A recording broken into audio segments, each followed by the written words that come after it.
அவங்களுடைய சொந்த சுயபராணத்தை எல்லாம் தவிர்த்துட்டு பாத்தீங்கன்னா ஒலிம்பிக் மையங்கள், திறன் பயிற்சி மையங்கள், 69% இடஒதுக்கீடு, இருமொழி கொள்கை,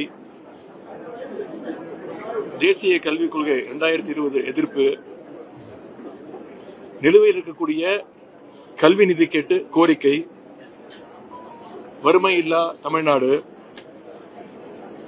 உயர்நீதிமன்றத்தில் தமிழ் வழக்காடு மொழி, சென்னையில் உச்சநீதிமன்ற கிளை, கீழடி உள்ளிட்ட அகழாய்வுகள்,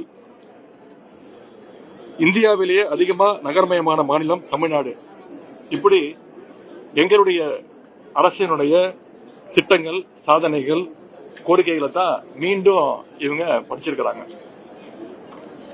இப்படி கடந்த திராவிட மாடல் அரசினுடைய திட்டங்கள் மேல ஸ்டிக்கர் ஒட்டிட்டு இவங்க ஆட்சியினுடைய தோல்விக்கான பழியை தூக்கி மீண்டும் திராவிட மாடல் அரசின் மீது, திமுக அரசின் மீது இவங்க போட்டிருக்கிறாங்க.